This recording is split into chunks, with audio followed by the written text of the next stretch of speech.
right, here we go. 3, 2, 1.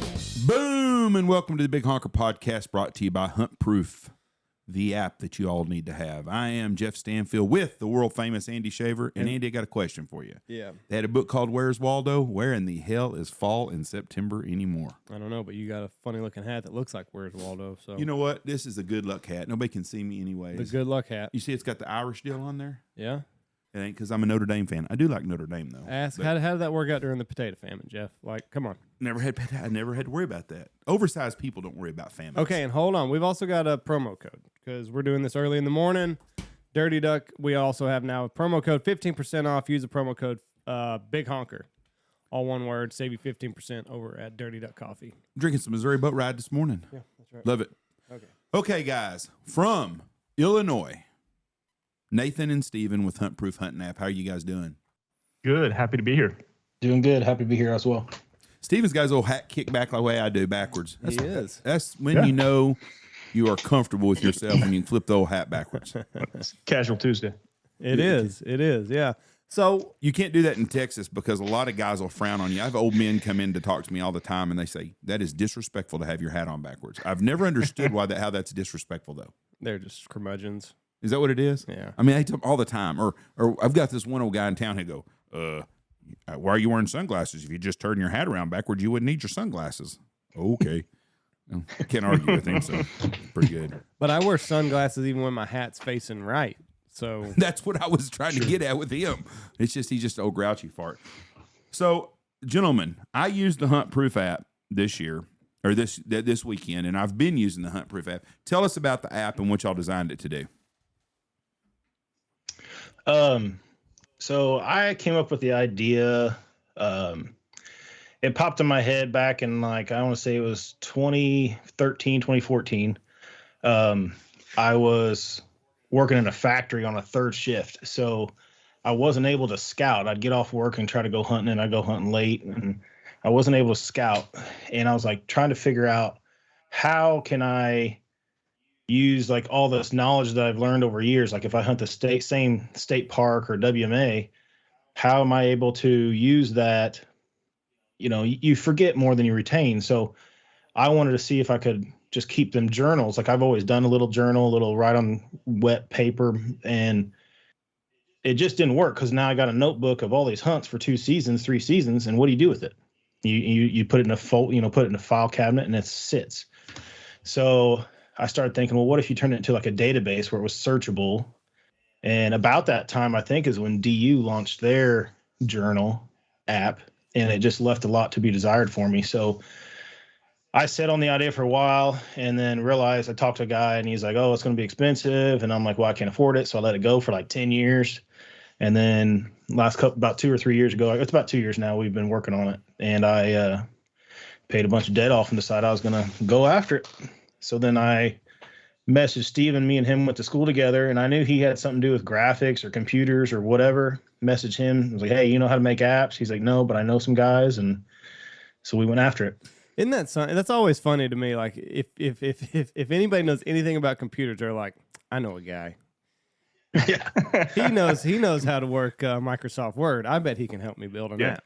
Computers and graphics. Computers and graphics. Now, building an app is very hard. Yeah. From what I understand. 2-year endeavor. Yeah. It was it's been a long 2 years. We hard launched in June, but in between there was multiple times I think we're ready. I think we're good. And then we weren't. So Jeff, I don't know if you remember, I messaged you about it. You were a beta. I sent you in October of last year, or maybe November. I don't remember when it was. And that was literally the only functionality we had was make a hunt. And you couldn't really there wasn't all the fluff, the other offers that we have in there, the extra little things. And since then, I think we've done, I looked, we had 70 different versions. So it's taken 70 tries to get where we're at now with the developers and, figuring out what we want. Well, what is it they say? I didn't figure out the one way. I figured out 70,000 ways how to not make a light bulb. Yeah, absolutely. And that's basically what it is. we're going to put stuff on there, and people are like, yeah, that's stupid. I'm like, all right, well, then if nobody likes it, we'll get rid of it and find something else. Because let's talk about a little bit about the fluff. So this is an app. You can look at weather conditions. It works as a journal. So Jeff, we had a teal hunt this weekend. Jeff wrote a little blurb about the hunt, and then he also attached the picture to his hunt. Yeah. So let's talk a little bit about the fluff, because I think that's what's going to drive people to the HuntProof app. What all can we do on this thing? So, all right. So when you talk about Jeff making his hunt, so the basic idea is it's a hunting journal, okay, and it's a journal that's searchable. So by entering these hunts in here in the way that you enter them, all those metrics. So there's there's 22 now because we added the style or the crop option in there. So what food source are you hunting? And again, that could change as people like something that I didn't think about, or, a better description. We can always change that. But so I think there's 22 different variations of data that you can put in there, from like seasonality and all that stuff. When you put that in there, you can search by any of those as well. So you can go in there and search that data based off just your weather. You can search it by weather and location. So like if you want to search by your weather and just a certain WMA, you could search it by that. And it's going to give you all the results that you've ever hunted with those parameters. So you can start really niche down and like, I only got 3 hunts, and look at those hunts. Well, they were all duds. Okay, well, now let's broaden my search out and add 2 WMAs, 3 WMAs, wherever you hunt. Like, so for you guys, if you could possibly find out that every time there's a north wind and it's below freezing, birds go this direction. And you can start tracking that stuff, because you guys are going to have tons of data at your club. So if you guys have, 5 guides running, every day, I mean, that's going to be killer data. Like, you're going to have thousands of hunts really fast. That's going to be cool. So you can type in, so let's say you've got your favorite, like north wind hits, and like you're saying, I'm sitting my ass here. Anytime there's a north wind, cloudy day, I'm going to hunt migrators right here. And you can search north wind, Fartsville or whatever, wherever you're hunting, whatever the field name is, or like you said, WMA, and you can see all of your statistics from the days that you've logged on a north wind on Fartsville, and you can see whether or not you're doing well, or if you're like, you know what, I made some of the results up in my own mind. I don't do that well at Fartsville on a north wind. Yeah, so like right now I can search mine, and one of the places we hunt is Pyramid State Park. And I can search right now, North Wind Pyramid State Park. It's going to kick me back every bit of 25 hunts. And then I can go through each one of those hunts. Now you'll have to click on each one to open up the criteria, but I can go through those hunts and pick. And so if I want to even niche down even farther than that, I can say Pyramid Park, North Wind, 4 ducks or more. Oh, wow. And then it's going to kick back everything that's 4 ducks or more. And I can search that and say, okay, what location, where are we at? And if I got 10 hunts that come back and 5 of them are at the same spot, that might be where I need to go. That's the idea. This is so cool, because I'm pretty analytical about things, and like you just like fed a monster something that's just like because I mean, you can cut out all the bullshit. You can be like, okay, I've made this up in my mind about how good this place is on a north wind or a south wind or whatever. Yeah. I pulled one rabbit out of the hat, and that's why I keep going back to this place. And Absolutely. It's like, no, the results say you're way better off over here in Idiot Flats, because that's where the birds go on west wind or whatever.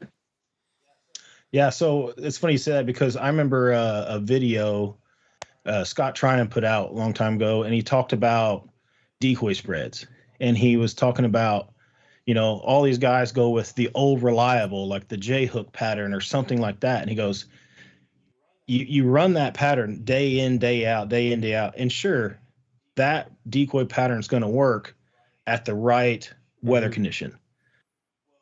Well, that weather condition shows up every 14 to 20 days during the season. So yeah, you might have beat them geese up 3 times out of the year using that pattern. So it's like, oh man, it works. But you don't remember the 12 times in between it where it didn't. And you just get hooked on that, hey, we're going to, ducks here, geese here, blah, blah, blah. And you're like, wait a minute, that only works 1 out of 7 times. Why do we keep doing it every time? So the idea here was, let's put this data on paper. Let's make it searchable and see what we can learn. Because, I know that, like, with the places we hunt, when it gets cold and snowy, these birds go this direction. They tend to go this way, deep water cuts, stuff like that. And, not everybody, some people don't get in the weeds like that. Like you said, you're analytical. I'm kind of the same way. Like, I'm trying to, essentially, we're going to try to predict birds. That's what we're trying to do, is we're trying to find patterns. And your bird patterns are not my bird patterns.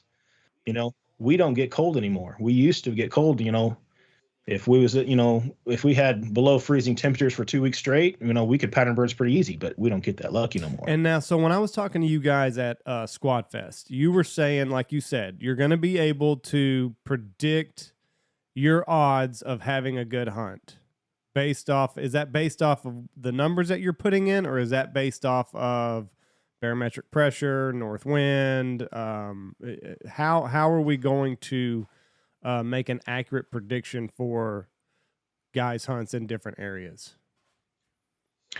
So the HuntProof predictor that we have is an algorithm that we've created. I did some research on some scientific studies from universities on what weather parameters cause bird migration. So, there's a multitude of specific things like clear skies, actually, north winds, and blah, blah, blah. There's a bunch. So all those parameters that control birds migrating, we give them a value and then come up with an algorithm that's based off the weather. So every day's weather is going to kick back a score. So, like, I'm going to look at it right here. It's showing today is a 5. That's considered what we consider a good. So 5 and up is good. I think over 6 or 7, it says great. But what it's saying is you've met enough of these criteria. Now, when I say the predictor gives you a score, we're telling you that I'm going to say atmospheric conditions, the weather conditions are prime for a migration, or like say halfway prime. So 5 is middle of 10. We're going to say it's halfway there.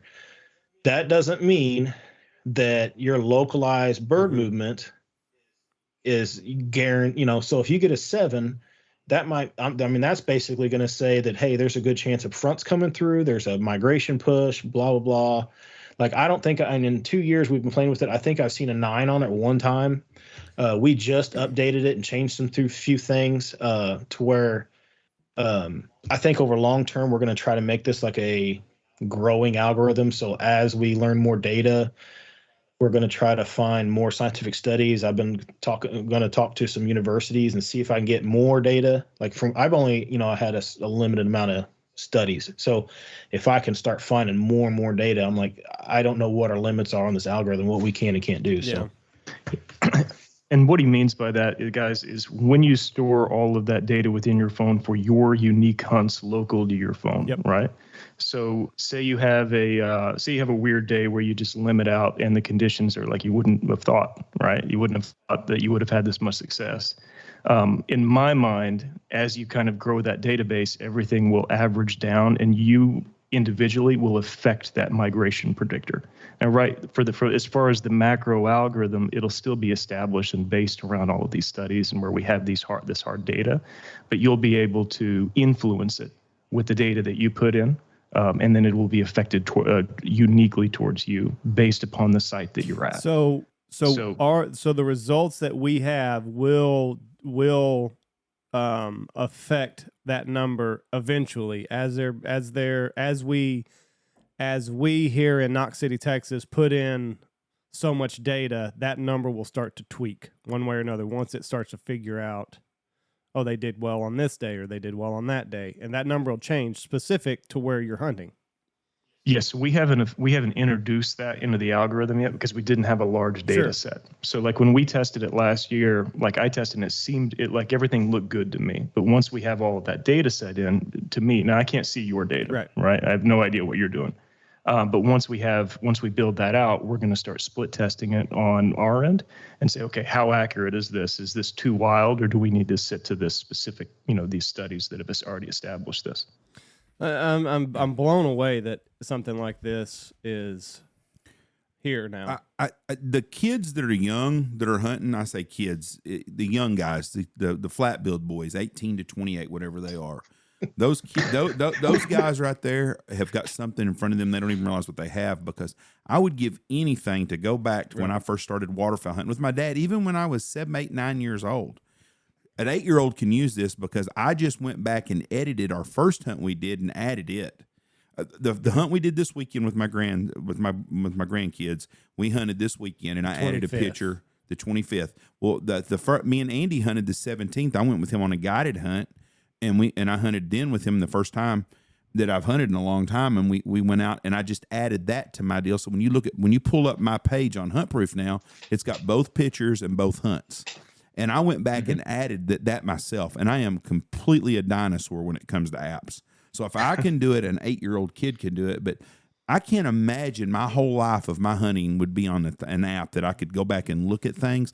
Right. And I'm not worried about the historical weather and stuff, because I enjoy scouting anyways. And no offense, but I'm not going to trust my phone to tell me where I need to hunt on a certain day. No. That's not my Absolutely. But for the guy that doesn't have the luxury of scouting like we do, they can look at an app and be like, tomorrow might be a good day. Right. I hadn't been out in a week to see my spots, but I've got a better than good shot at doing it. That part I understand, but the part of being able to go back and look at your hunts 10 years from now and 15 years from now, and the little notes that you can write yourself about that hunt, to me, that means more than anything in the world. It's the best hunting journal you can possibly have. And when you get older, you will appreciate the little side notes that you write yourself to look back on. So I'll tell you a funny story. My buddy might get mad about it, but so we're hunting we boat in on a big strip cut, and the sides on these strip cuts are 60, 70 feet deep. So you got to walk up a massive hill, and we're carrying our dive bombs up on a hill, and we're shooting specks out of a field and hunting off the edge of the field. Well, one of my buddies decides, he's trying to carry as much as he can, and he throws the dive bomb bags one over each shoulder. So it's literally wrapped around both sides of his neck and cutting off blood flow, I guess, to the head, and basically put himself in a choke, so like halfway up the hill, he's like, dude, I think I'm going out, and stuff like that, where, we're all dying laughing because he dang near, put himself on the ground, stuff like that. Or, whenever whoever falls in the water wading around, or, what are all the funny stuff that happens when you're hunting, you can keep track of all that, just put it in your notes, even so, like, we just added one of the new things we updated was adding your dog, and you can keep track of the trees of your dog. If you're big into the dog training, I just got a puppy last year. Some people are just eat that up. So it's like, what is your jam? Like, I got a buddy that runs dogs, and he don't even need to shoot. He wants to run the dogs, so he can track his dog's retrieves and stuff like that. You can put notes in those notes. You can put issues. Hey, the dog broke, or hey, the dog didn't take a cast. All that information is there. You just got to come back, open the app up, play with it. That's the off-season stuff where you and your buddies are sitting drinking beer. Hey, let's talk about, remember that one hunt, and sit there and you can look at the pictures, and you can even, so like Jeff, if you go to that hunt, one of those hunts, you can share the photo from that hunt directly to your social media. Oh, wow. So if you look at one of those hunts, you'll see that little arrow-like looking thing next to the trash can. And if you click on that, it'll say share to a friend, share to social media. So if you click that and go to social, it'll pop up your options for Facebook or Instagram. And when you share that to Facebook or Instagram, it's going to have our logo on the picture, and it's going to have 3 parameters of the weather. It'll have your wind speed, temperature, and direction, and cloud cover. So just something else that's like, you can open the app, make your hunt, put your pictures in there, and share your pile pick if you want to, all from inside the app.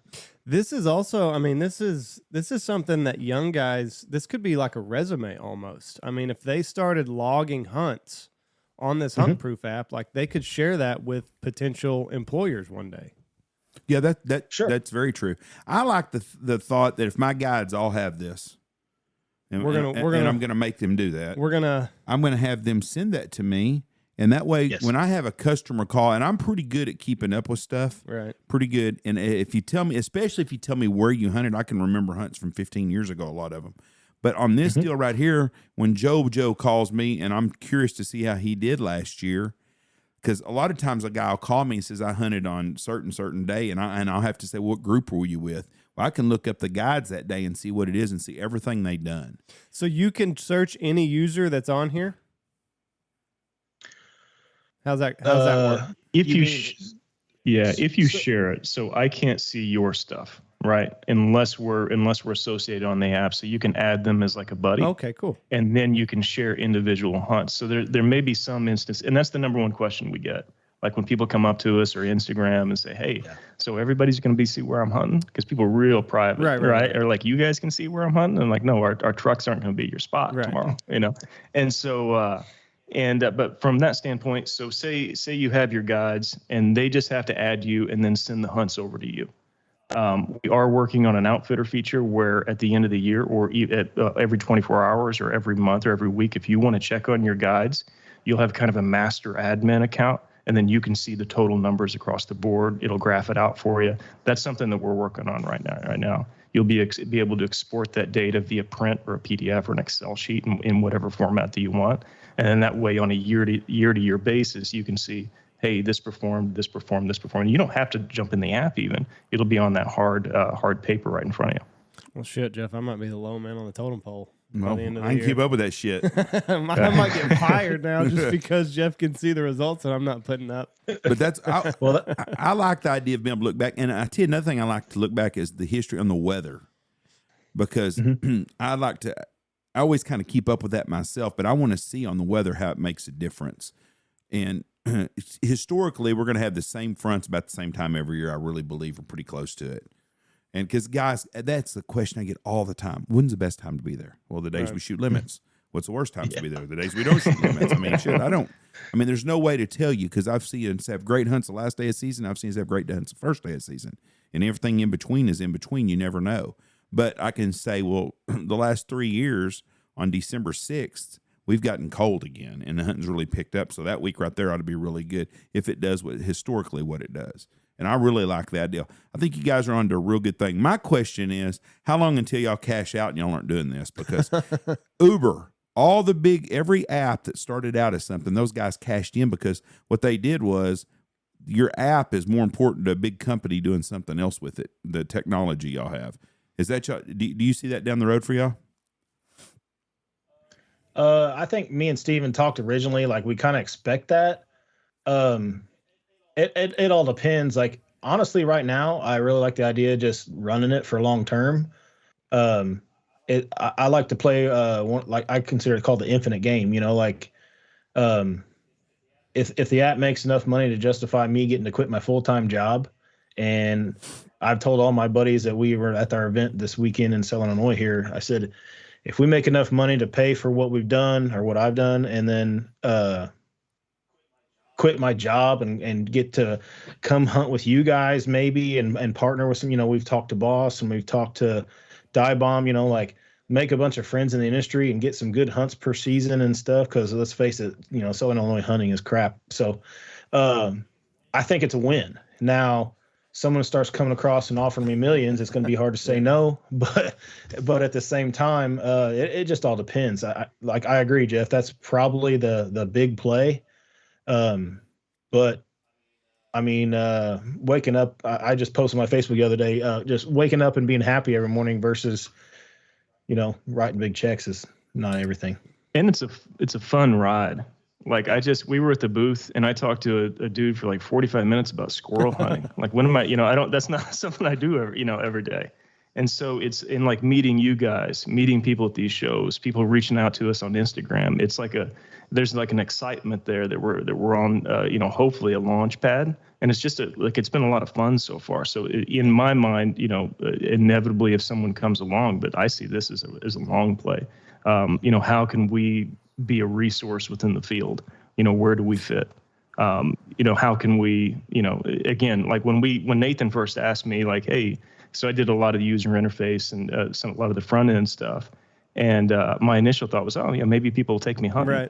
Right. And then now I'm seeing, that's literally what I thought, maybe I'll get a free hat or something.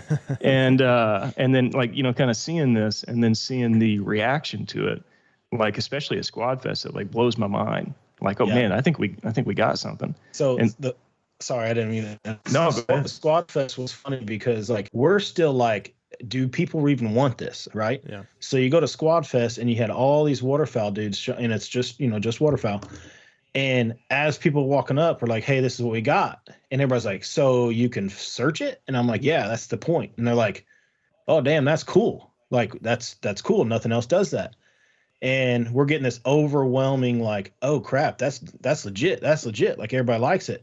Literally, out of 200 or 300 people that downloaded that weekend, we had one guy that walked up and he's like, well, you guys got too much damn time on your hands. I just like to shoot ducks, and walked off. Like, that's the only dude, like one guy. What does that even mean? You've got too much time on your hands. It takes 5 minutes. You're gonna make a shitty Instagram post about the 7 ducks you killed that day anyway, and how Dog Fido, picked up 3. That same guy goes to every booth though. Yeah, he critiques. He's a critiquer. He was the know-it-all. He probably just sits there and shoots ducks 24/7. I'm sure. Oh yeah, that's all he does. Guarantee. And only greenheads too. That's all he's shooting. He's not even. He's got widgeons and stuff landing in his spread. He's not. Fuck it. I'm only gonna shoot my 5 mallards. I'm not even gonna worry about that extra duck. I only shoot greenheads, bub. I don't have that much.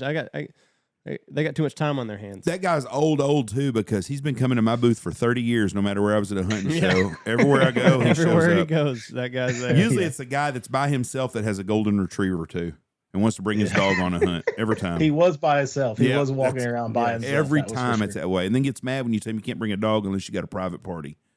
He had his dog in his pickup truck because it was too hot for the dog at Squad Fest. That's what I felt bad for the dogs because they were on that hot asphalt. Whew, boy, it was too hot. Yeah, we were sitting right next to the retriever kennel. I'm not sure what kennel it was, but that guy was sitting there, and I said, "Hey," I said, "You see all these dogs walking on this asphalt?" I said, "That can't be." He's like, "That is insane." He was absolutely just. I mean, there was all them people walking. I'm like, I did see one dude pick his dog up and carry him off because I'm like, no shit. Yes, their pads are like they're leaving skin on the asphalt as they're walking by. Like it was that hot. Yeah, I did. I saw the guy too, but I mean, good for him. Like, go put the fucking dog in the truck. It's too hot for this dog out here. So when y'all went to Squad Fest was a big hit. We've been to 2 hunting shows this year. We went to Squad Fest and we went to Game Fair, and both of them were extremely packed and both very, very good. Did y'all do a real good job? Did you get a lot of interest? What's the word I'm looking for? Interest. Interest, yeah. Did you get a lot of interest there from people? Because what you sell is really good, and I think that the fishing market also would be huge for y'all. So it's funny you say that. We had no idea what to expect. Like, it's my project. I came to Steven. I said, "Hey, what do you think?" He likes it.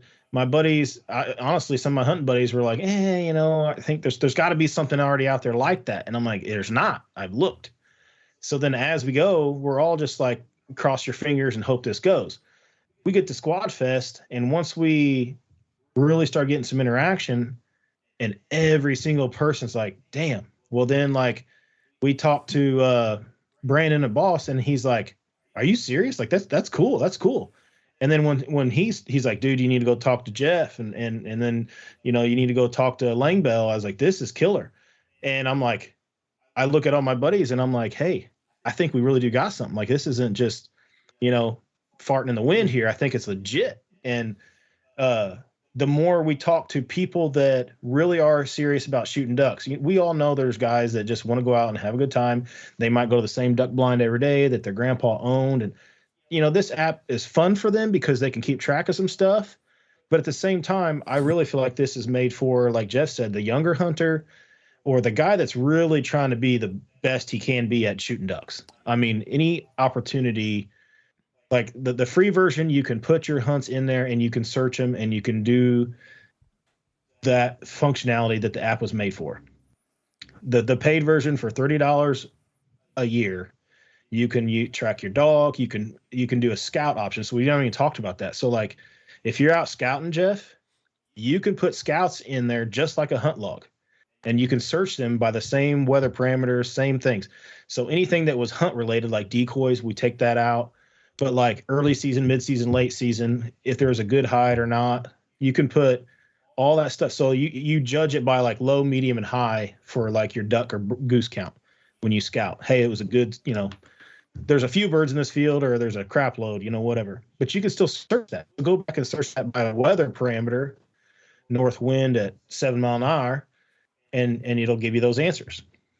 And that's the paid version. So let's talk about that. So Yes. there's a free version, and like you said, you can still log all of your hunts. You can upload. Can you upload pictures on the free version? Yes. And then there's a paid version. You said it's $30 a year. Yeah. So the free version on the uploads, I believe the photo upload is only 3 per hunt. Mm-hmm. So then whenever you go to the paid version, it's up to like, I don't even know if it's limited. I think it was 15, but I don't even know if that's even limited, to be honest. It's 15. Is it? Okay. 15 per hunt? I got you. Per hunt, yes. Oh, that's a lot of pictures. So if you take a bunch of pictures on a hunt, pictures of all your guys, the dog doing some work, this, that, and the other, put them all in there. And, you can upload maybe just your one to the pile picked if you're doing your social thing. We don't really do a whole lot of social media posting other than, obviously for the app now. But, you guys had conversations about that with young hunters and their pile picks and social media, like, loose lip sync ships type stuff. So it depends on how much you want to do that. But the free version, you really get the full functionality of the app. What we designed it for is there for free. There's some other stuff in there. You can log. If you do, some states don't allow it, but like do you guys accept a digital copy of your license? Do you have to have a paper license in your hand, or can it be a digital download? You better touch this, Andy, because I don't think by law they have to accept digital in Texas. I don't know, because there's Texas Parks and Wildlife has an app of its own that you can load your license into, and I believe if they do that, I assume it's legal to show it that way. I've showed that to the game wardens before, so I get checked once a year. Just the game wardens make sure I've got what I need, and we deal with the same game warden every day. I mean, and he's a friend of ours, and we deal with him. He knows we have our stuff. But like, there's even been guys that didn't have it uploaded to the Texas Parks and Wildlife app. They just had the email receipt that they had, and they showed that to the game warden, and he was like, "Okay, you're good."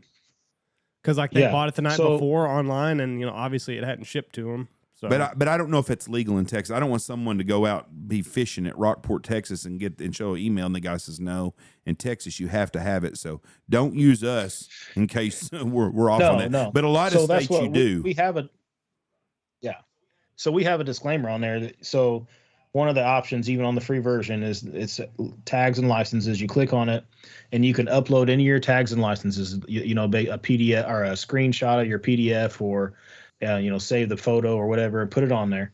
It's just a photo upload, basically. Now, and we say, some states don't, may or may not allow that. Check your local regs. But yeah, so Illinois, I guess, is supposedly just going to start transitioning into that now. But I do know, like, I bought my state or my federal stamp, so when I bought my federal stamp online for 45 days, the receipt is legit. And then the stamp comes in the mail. So like that. I'm thinking about this app has so many usages other than just hunting and fishing.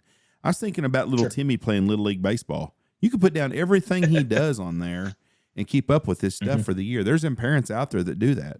I mean, there's so many uses for this app. I don't understand why anybody's not going to pay $30 a freaking year. That's $2.50 a month. I mean, that's pretty damn cheap when it comes to hell, that's a quarter of a tank of gas these days. Yeah. So the thing is when I came up with this idea, I talked to Steven about it. I had multiple dudes telling me like, "Hey, I'm using it for deer hunting." And like some of the guys that I know locally, like beta testing and stuff, they're like, "Well, I'm already using it." Like last year, they used it for deer hunting, and basically just put everything in the notes that was based on deer. And I'm like, well, I'm not a deer hunter, never have, never will. I just don't enjoy it. Too boring for me. That's a shame. I'm with you. I'm all about sitting and talking to my buddies and eating breakfast. I got to move around a lot. But I can totally see, like we've talked about that, does it make sense long term to you know can you do a good job if you do all of these things, because fishing would be fantastic too. Like I think there's a huge market for fishing. Now I know there's hundreds of fishing apps that kind of do something like this. None of them are searchable. So now that we're talking about it, somebody might beat me to the punch if we actually try to go after it. But I'm perfectly fine with making a waterfowlers app because no one else made any good ones. And if we stay with this, that's fine. I'm not really. It's so if you've niched down and you're the only one in the market or one of, whatever in the market, you can really kind of scale off of that. And so once we've scaled, we may look at other things. Oh, maybe deer. I mean, there's a lot of deer, but maybe fishing, maybe, turkeys, maybe, et cetera, et cetera, et cetera. But for right now, I think we're solely on waterfowl for the foreseeable future. Waterfowl hunters are unique individuals, though. They buy when you deer hunt, you need a blind and you need a rifle or a bow and you need a stand, and that's it. And maybe a feeder if you're in a place that has feeders in Texas. But that's about it. Waterfowl hunting it's unlimited on the shit people can come up with to buy. Every kind of motion decoy they can, every kind of decoy. Every guy's got 47 calls around his neck. He owns 4 different lanyards. He's got every kind of equipment in the world. So you're in the best. Waterfowl hunters are used to spending money and updating shit all the time. So, I don't know a deer hunter that goes out and buys a new stand every year. Not at all. No, but I know a ton of duck guys that buy new calls every year and every decoy that comes out that's new. Yeah. Well, I mean, you think about it, if we like dive bomb decoys. We switched most of our hunting on, basically all of our geese are dive bombs now. And you think for the money that you're going to spend on a dozen dive bombs, less than that, just buy the app and tell me that the app is not going to help you more than a dozen decoys. Yeah. Like I would be hard pressed to see anybody say it doesn't benefit me enough to justify spending $30. And that's the way I look at it. Like we've tried to provide, and even the free version, like I don't care if you don't want to pay for it, just run the free version. Totally cool with that. We still want you to use it because it still does what we wanted to do. We wanted to be a journal that's searchable, and you can do that with the free version. Yeah. And give us feedback, right? Back to Squad Fest, like we were talking to the boss guys and they brought up crop data on the hunt logs. We hadn't even thought. We've been in our cave for the past 2 years and we're like, oh, we should have done, how do we not think of that? And so anything like that, that's like, you guys are our target market. Obviously me and Nathan are our target market. And so like anything that's utilitarian, anything that's usable, anything that could be a resource, like we want to know about it. That way we can even there's guys on Instagram saying, hey, it'd be cool if we did this. This would be awesome. And then we're doing it. And so like we want to know, like, is it helpful without the extent of once you build it up so big, then it starts to become overwhelming. Like, do I really need to have all of this? Do I really need to, or do we want to keep it user friendly? But like for where we're at, like, I constantly want feedback so we can apply it to the app and actually make it better for people. I was looking up Texas. So I had uploaded my hunting license to Texas official app, but there's a spot where it says duck stamp. And I don't think that, so I think that would be the only hang up, is that you have to present the physical copy. You'd have to show the game warden the physical federal duck stamp would be the only thing in Texas. But even if it's on your receipt that you bought it. Yeah, I mean that would be the only thing that I would see a game warden having a problem with, because I'm reading it right here. It says that this federal duck stamp is valid until 10/16/22. So I've got basically from the time I purchased my license, I purchased it on September 2nd. I have 45 days. That's what I had. So that would be like the only thing. Have you gotten yours yet? Because I bought my license the 16th. Yes, I've got it. I haven't gotten mine yet. Well, Jeff, I don't know what to tell you. Well, I mean, I just didn't know how long you were going to get how long until you got yours. But going back to the app, going back to your guys's, your product, it's just, I think of it kind of like this podcast. Like when we started the podcast, it was going to be this, and then as you get going, you start seeing these different little avenues that you can go down, and it's like, oh well, let's talk to somebody outside the box and see where that takes us. And then it's like, well, let's talk to this guy and let's do this, and then let's tweak it here. So, you know, what you start at and then what you are going to be 2 years from now, because I mean, the two of you can only take it so far. And then when you release it to the public is like, you know what you need? You need this on here. And you're like, fuck, why didn't we think of that? That makes total sense. And then you add that, and then that kind of snowballs. So, I mean, the good thing about y'all is y'all have the ability to add things on a whim. You can just add it and see how it works. And everybody that tells you it don't work, that's good news, because me and Andy got told we were fucking idiots the whole time we did this. So that's a good thing for y'all. Yeah. Well, so like the thing that we added like the crop option. You know, you can list down the food source that you're hunting. And I'm sitting there thinking, okay, I know what we got. Well, we don't have peanuts around here, you know. Well, I know you guys do. So that is a whole nother thing of like, what did I miss? Mm-hmm. You know, I don't know what I didn't get. And I had a guy message me, man, I wish I could keep track of my doves. Yeah. You know, like, well, it's a waterfowl app, but I get that. Mm-hmm. So do we make something for that? Is there enough guys that are going to want to track that? I mean, I'm game if there's enough dudes that say, hey, I want that. Or for you guys, cranes, you know, do you want to keep track of that? You know, I don't know. Right. So it's just, you know, we built it as this, but you know, we want the feedback. So, cause we're willing to make it what everybody wants, because obviously it's made to make everybody a better hunter. So that was the ultimate goal. I feel like if we provide enough usage and benefit to the hunter, they're going to want it. Now, let me ask you this. So like you said, you know, add dove or add crane. Is it just an insane amount of cost and work to add? Like if somebody, like for the feature of dove, would it be just this giant pain in the ass on y'all's end to put the feature of dove or crane on there? Yes and no.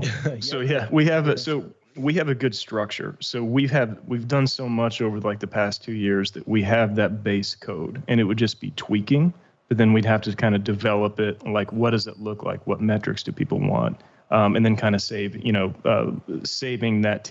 We could potentially, and I haven't thought of it, this is a good point, or a good question rather, is potentially we could have a kind of a default baseline template that we can build upon later. So like say you want to track sandhill cranes, we can have a sandhill crane template. Okay, what does that look like in the app? What type of metrics would an individual want to track on that? Is it similar to other features? If so, can we carry over some of that code over into the new functionality? So that's a great question. I actually haven't thought about that. It's not anytime like, so the dog and the crop feature took us about 2 months. Mm-hmm. But you know, we were within that, we tweaked a lot because we're like, oh, this could be better. Let's remove this. So a lot of it is kind of like mad scientist stuff. That we're just going to like, okay, let's refine this to where it's usable, but we're not like ballooning it out where there's so much there that people are going to get bored or overwhelmed with it. And so, but yeah, I mean, it is any major release. If we get started today, if we were really crushing it, we could do a month out. But you're probably looking at 2 months for anything major like that. Yeah. I think I missed. I was going to refill my Dirty Duck coffee. What's the dog feature? I think I missed that section of the conversation. So the dog feature basically is, you're going to click on the dog menu, dogs on the menu, and our dog hunts, and you're going to add a dog. You can put your dog in there. So I just put my dog in there. When you click on the dog, it's going to track his year to date. So you're going to have, like right now, I got 4 hunts in there, 5 retrieves for my dog this year. And it's going to log those hunts just like it was a hunt entry in the journal. So it's the same exact hunt entry. It's got all those same parameters, but you can view it through the dog section. Like say if you need notes, like if the dog broke or, you know, anything that you want to work on the dog, or even, hey, dog did really, really well, this, and this, you know, you keep track of anything if the dog is your jam, you got that stuff in there.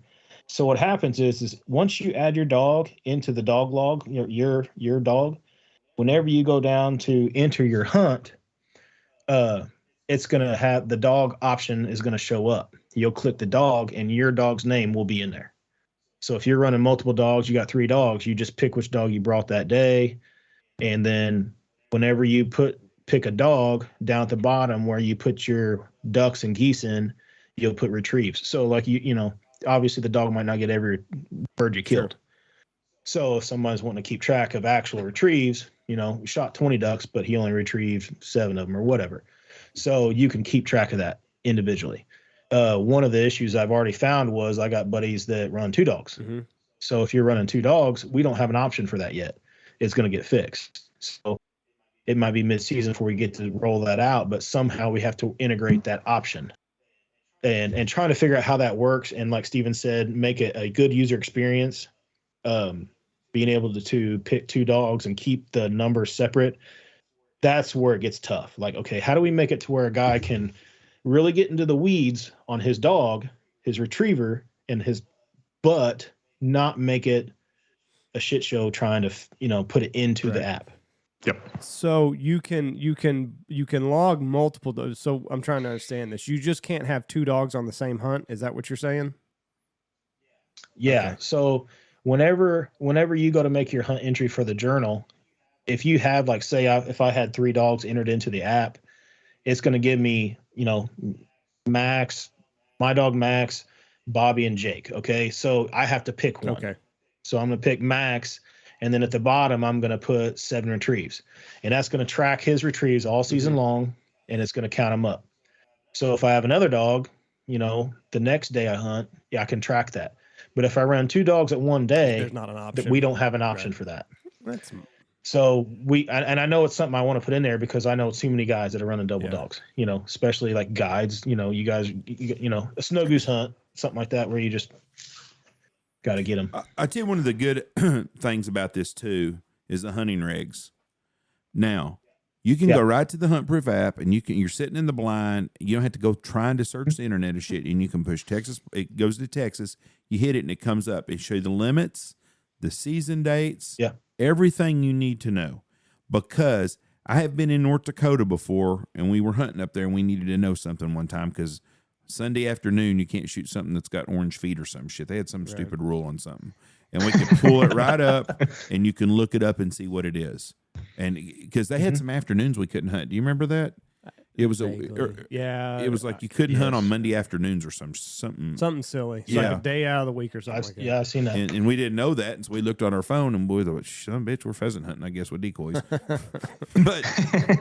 but you can do that, and people that hunt a lot of different states and travel that aren't with an outfitter, because your outfitter should know all that shit anyways. But I'm going to give an off the record deal here. I have had many times a guide has buzzed me on my phone. We can only shoot 1 pintail, right? Yes, it is. Okay. Well, because things like that change every year. Yeah. Like for a while, we could shoot 2 pintails, and then we could only shoot 1. So it's like there were a couple years there. It's like, fuck, they bump it up or bump it down. Can we shoot any pintails? I don't know. And so I get calls like that where you could look right at your app. All of my guides this year are going to have this app. I'm telling you right now, every one of them is going to use it, and they're going to make me a friend where I can use it. But I think it's a really good tool. I don't strongly endorse lots of things. I really don't. Every one of our sponsors, I use their stuff. I'm not just saying that because they're a sponsor. I highly recommend this. Just like I do Boss, and just like I do Shin Gear, and I do Dive Bomb, and Lucky Duck, and Pacific, and Gundog, well, it's and Dirty Duck Coffee. You're going to be more efficient as a waterfowl hunter. You can if you look at the numbers, you can see what days, you know, you might be better off changing it up. Like you said, like don't run the J-hook spread on a southwest wind for whatever reason, and the numbers are going to tell you that. So you can become a guy that's an effective goose hunter or duck hunter or whatever, based off of just the results that you've put up from the past years. Yeah. So one of the things, Jeff, you kind of got on a topic there, being in Nebraska. So like, you can change your location for that predictor. So that predictor that uses the algorithm, if you go in and right on the front main page, change your location, you know, Stuttgart, Arkansas, if you gotta search the ad, you know, put the area code in there, zip code in there, and click that location with your finger on the GPS screen, and it's going to set that as your new home area. Save it. When you back to your predictor page, that's going to give you the predictor score for that area. So let's say you're interested in maybe going on a trip. Like, I want to come see you guys. I can get the scores for you guys at your guys' area based off this. I just put your guys' zip code in there. And now I can get your scores for the next 14 days. So if there's a situation where I'm going to freelance, next Thursday is a 7. That's the day I'm leaving on Wednesday to head to Nebraska or to Texas or wherever I'm going. I use the weather on here a lot too. I look at it every day. I use this weather, and y'all's weather's probably more accurate than anybody else's. It says hot as fuck every time I look at it, and it hadn't been wrong yet. Yeah. How nervous were you guys? Like, so you said from the time you came up with it to the launch, it was 2 years. Were you just like, 2 years, like somebody's gonna figure this shit out before we ever get to launch it? So, I am not a tech person, which is kind of crazy considering I'm trying to build an app. So Steven is way more tech than app, and he knows what's going on. I got another buddy that all weekend we were doing an outdoor event, and he's audio, visual, whatever. Like, he knows that. I don't know that shit at all. I'm like, here you go. So anyway, when I talked to Steven, and we had our first developer helping us, had issues with him not getting anything done. And, it'd be like 6 months later, and he's like, here's what we got. And I'm like, it was like 2 pages of like the home page and like one other page, and there was nothing on it. I'm like, what is going on? Like, I paid a bunch of money and I got nothing. And Steven's like, dude, these things are nothing. And then all of a sudden it's like, oh, I got an app. It just all of a sudden you have something, and it's not, I'm a carpenter by trade. So you get to see every little thing go as it goes. And this is like, it's frustrating. It was super frustrating for me, still is, because like you just asked, hey, I want to add crops in there. To me, that seems like, next week it should be done. Right? How fucking hard is it? Come on, guys. Yeah. Yeah, exactly. It's pretty hard. I type and you're done, and I'm like, no, that's not it. So I've got a development background, and obviously we work with a few developers, and there's a guy out of West Virginia that quality controls our stuff. That is, I think he's from West Virginia, that kind of finds those bugs that we don't, or that I don't. And so from there, a lot of it is like, it takes a long time to do things. Like what you see, there's so much stuff back behind that it's not just, it's like, so if you like quick changes, it's more like, it's not like, turning a jet boat around or a ski boat around. It's like, one of those big tankers that's pulling stuff, and so like when you pivot and make things, a lot of these things you can make super quick, but up to this point, we've had so much front loading, the updates and changes will be significantly quicker because we have that infrastructure now. So yeah, it's Nathan's patience will get a little break within the next few months. And it's not just that. It's like when you add a feature, like you got to make sure it doesn't take away from another feature. Like you got to make sure that what you just added didn't erase 7 or 8 things that you've already done that have to be in the app. Yeah. And it does happen. Like one of our uploads, about 3 uploads recently, we added something and we're like, all my hunts got deleted.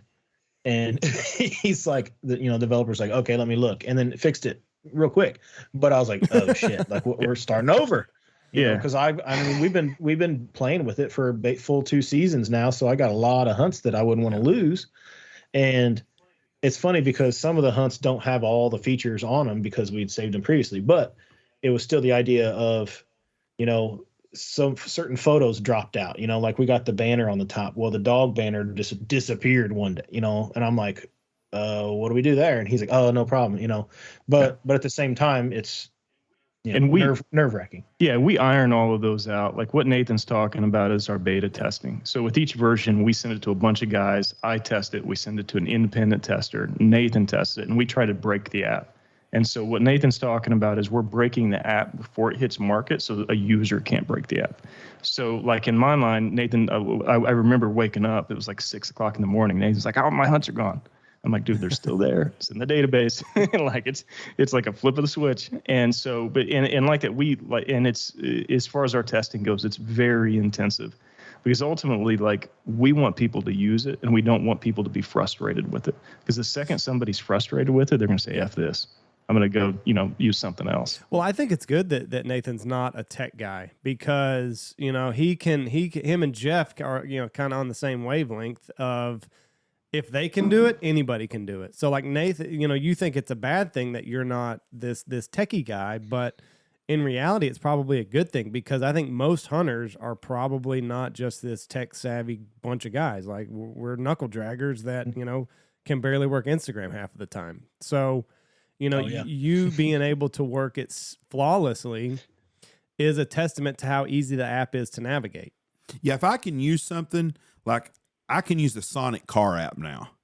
And I know that sounds absolutely. He's working his way up to Chick-fil-A. But it's crazy though for someone that's an app person that thinks, well, fuck, that's pretty stupid. Anybody can do that. Well, let me tell you something. You're right because I can do it.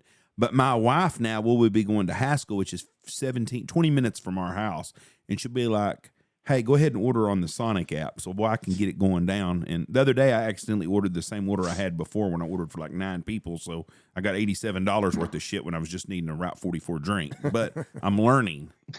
But it's the point that I can use that, and it's so much simpler. And if someone hard-headed like me can get into this app I like because of me having a journal. That's the main thing about this I like is the journal. Everybody's going to have something about your app that they like for that reason. Some of them is going to use every tool that they have, and some people aren't. But it's easy to use, and I highly recommend to people that if you hunt, the older guys especially, you're going to appreciate being able to keep your pictures and stuff of your kids and grandkids and your memories that you make with your buddies and have it there other than it just being a memory on Facebook that comes up once a year. Well, and, I can't tell you how many pictures I've got on just 2 or 3 iPhones ago. And it had this app been there, all of those pictures would be stored on an app, or not all of them, but most of them. I wouldn't have to go like, oh shit, that's on 2 phones ago. I got to go open that up and take a look at it. So and a lot of that is no, you're good. Go ahead. No. A lot of that is kind of what people like a story. Yeah. Right. They like those memories. Like last year I was hunting with my 7-year-old with my dad. We were working 2 pintails and I turn around and he's messing with the propane tank and it's part of the blind starting to get caught on fire. Right. And so but stuff like that. Now I'll always remember that, but I won't remember all of it. And so having and a lot of that is kind of storing those experiences. There's been times that we haven't killed anything. This is the funnest day. Mm-hmm. Right. And so a lot of it to me is just about the experience and the memories, like with family, buddies, and like storing that somewhere. So where you can look back at years from now and say, hey, man, that was a really good day, And so that's what we're kind of trying to get to. I've got a crazy idea about at the end of every year, you can order. No, we're not here yet, but we can order everything and we can have like a nice layout book that you can order. And so it's kind of like a bound book of your specific hunts. And then every year you can have one. And so that's something I'm actively exploring because like, that's what I'm a data, an analytical individual, but I don't go as much as what even somebody like Nathan does. But what I like to remember is like, man, I killed like 2 wood ducks that day, but man, it was legit. Mm-hmm. Right. Like I had my youngest son with me. I had this, here are the pictures. Like that's the stuff that I really like, what really resonates with me. Do you remember what counts the most? A lot of people forget about that. The things that the 2 wood ducks with your kids means more than shooting 37 birds with you and 2 buddies. And that 100%. And you get it. That's what's important. And that makes me feel really good because too many of us forget about that shit. I found an old journal that I have. Ducks Unlimited made a journal 20 years ago, and I have one that y'all gave me for Christmas years ago. And I wrote down, the first year I wrote down everything on it. Then you get busy. And I don't hunt that much, but I read back some of the notes, and it was the boys when they were little. And it talked about things. And it's funny, looking back now on just what I remember, I don't remember ever having a bad hunt back then. Well, guess what? We did have some bad hunts because I was reading in the books, and I was thinking, shit, we struggled on this field and that field. So even in the heyday back in the mid-2000s when we were killing 10,000 birds a year, we still had bad days. And that brings it to reality to you. And that's why I like this journal. The future is really good on so many things that are so cool because there's a lot of things about the world today that I don't like. But this is one of the modern things that I think is really, really good, especially for preserving memories. Absolutely. And that's one of the good things about the digital age that we're in now. So let me ask you your background now. You're a nerdy geek guy. Were you in the military or college that got you there? College. So I do search engine optimization for attorneys. Boy, that and I had a sounds back. fun. Went to yeah, and I went to school for design and development. So I worked at a lot of design agencies. I've been doing digital marketing for 15 years now. I've been in my current role for the SEO role for about 10 years now. And so I've had a lot of experiences where, that are applicable to the app game. So while I know roughly how to, like, I can build a website, I can code it from scratch, no issue. Building an app is entirely different. So I'm dangerous at it. And then I have the wherewithal to kind of direct it and run the project. But we've got a few other guys that have been helping us out as well. But yeah, and then like equipping, in my mind, if you have a marketing background, there's a lot of things you can do. And I love hunting, right? Like it's one of the number one things I think about every single day. And so like being able to have an outlet to kind of to experience, like talking to a dude for 45 minutes about squirrel hunting, and we're at freaking duck hunting app. You know what I mean? And like I love an outlet like that because it's kind of like, man, this is what I'm passionate about. Like this is so applying kind of my skill set or my trade into what we're doing which is also kind of like it's my hobby. It's been really fun. What for guys out there that are outfitters or have a product and they want to advertise on y'all's banners? Who do they need to contact? And do you want to talk about how much it costs or anything like that? Floor is yours. Yeah. So they can email me at Steven, STEVEN at huntproof.app. So instead of .com, it's .app. In regards to we don't have a lot of real estate right now. We've already got some people that we're partnering with, including you all, that we're featuring on the website or on the app. We are actively working on a monetization package as far as advertisement. Once we develop, we have for 4 months in, we have a very strong user base right now. And then so once that we're expecting as we get seasoned, we'll have a lot of data that we can actually tie that back into, okay, you want to advertise here, it's X amount of dollars per season or per quarter.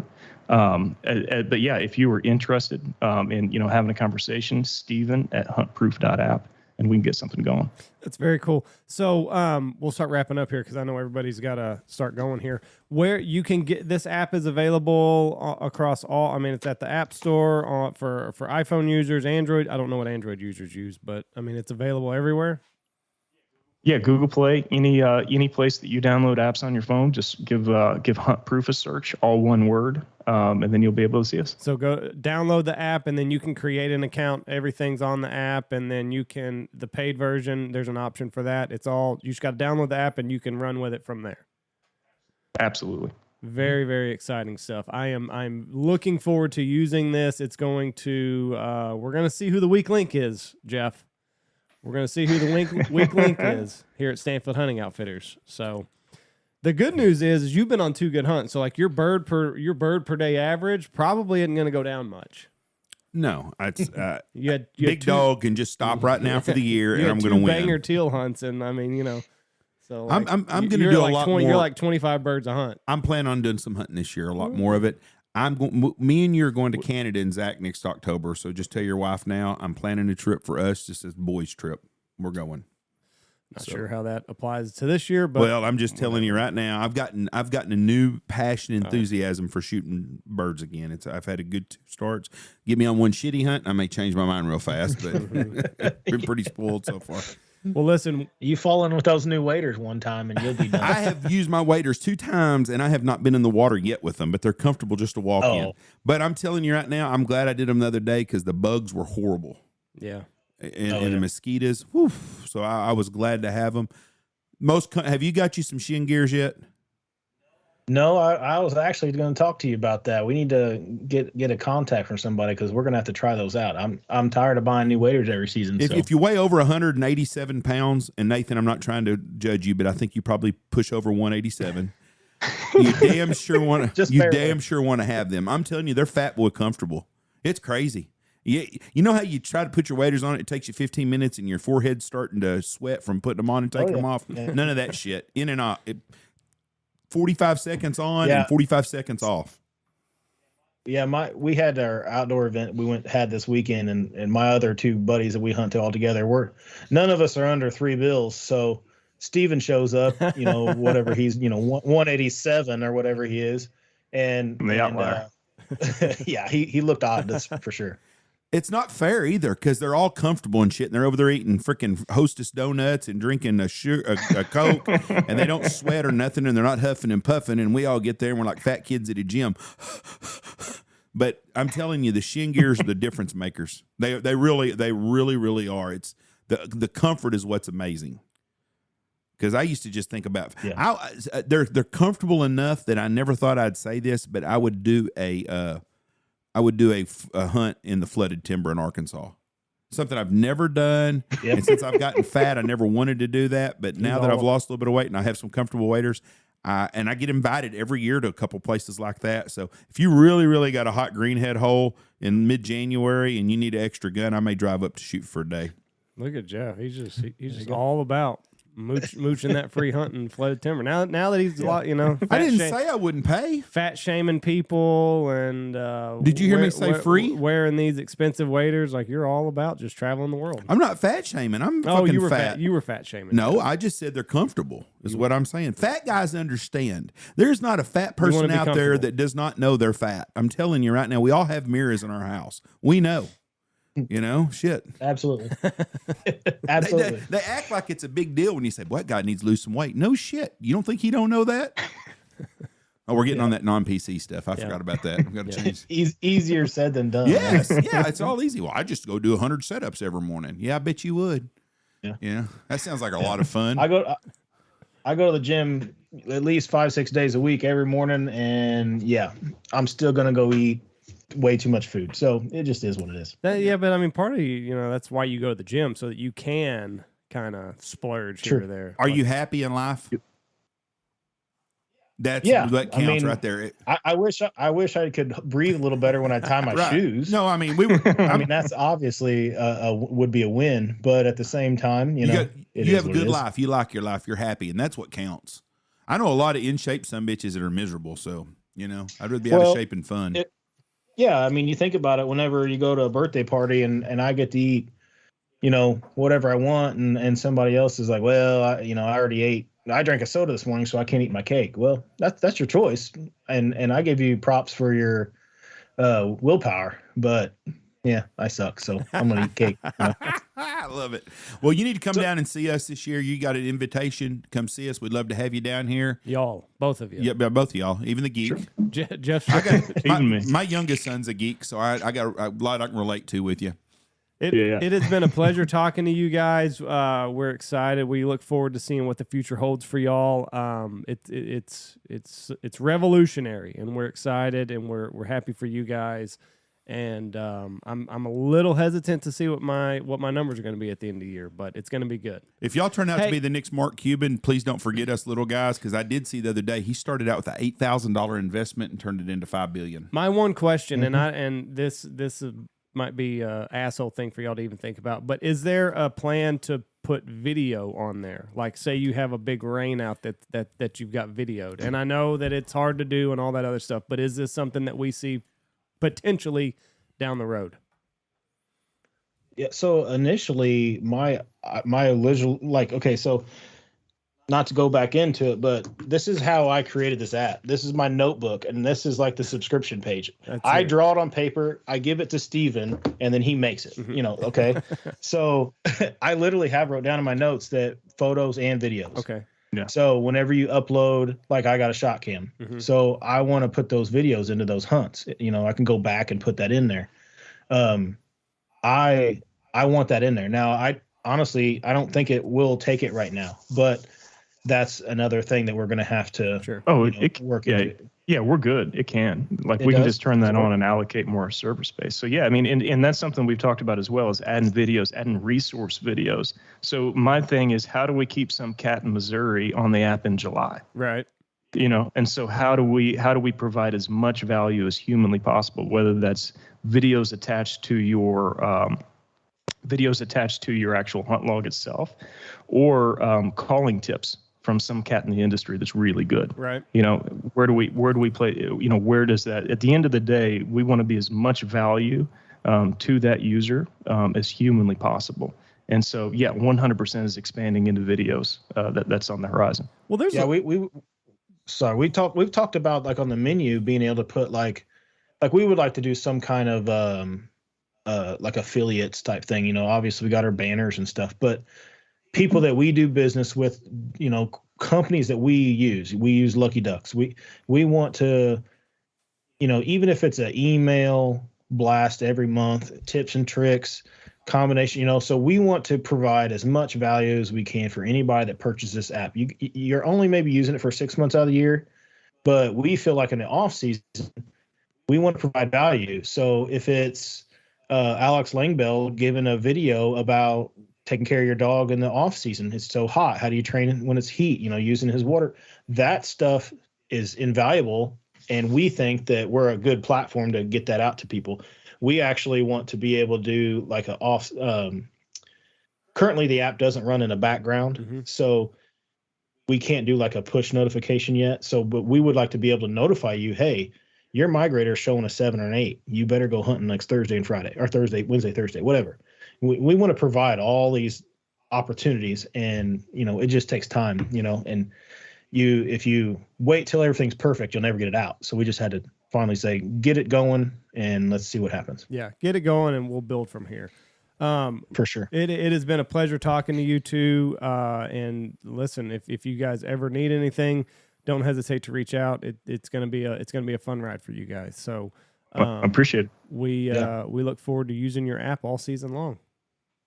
Hey, I was gonna say, hey Jeff, we just say remember that we do have some shirts and hats I believe coming your way for that hunt. Well, I appreciate the Gold Star hunts this weekend. I look forward to it. Thank you so much for that. It's gonna be a very really good time down here. Very emotional, but really good time. And man, the sponsors have really reached out and they've done so much, and we do appreciate it very much. Thank you guys again. Like I said, you got an open invitation. We'd love to see you this winter. If not, we will see you at Squad Fest next year. And y'all need to go to Game Fair also. That's fine. Y'all kill it there. We'll see y'all there then too. Yeah, we were not prepared because when you guys were like, "You going to Game Fair?" I'm like, "When is it?" And you're like, "I don't know, in 2 weeks." I'm like, crap." I got 4 kids, so I don't think the wife was gonna jump on that idea. Well, God bless you alone there for having 4 children. You can't just pick up on a whim and go anywhere with No. One of them is foster. So, well, the first 3 were adopted through foster, and then 1 is still in foster. So we're not allowed to leave the state without getting approvals and all that stuff. So. Well, I appreciate what you do, and God bless you for that. Send me some cold weather down here, okay? They don't even get it, Jeff. They're not gonna send any of it. They don't even get it anymore. I got to get it first. I'll send you the leftovers. Well, we'll take some leftovers. Y'all have a good day. Thank y'all so much. Yep. Appreciate it. Bye, guys. Thanks, guys. Appreciate it.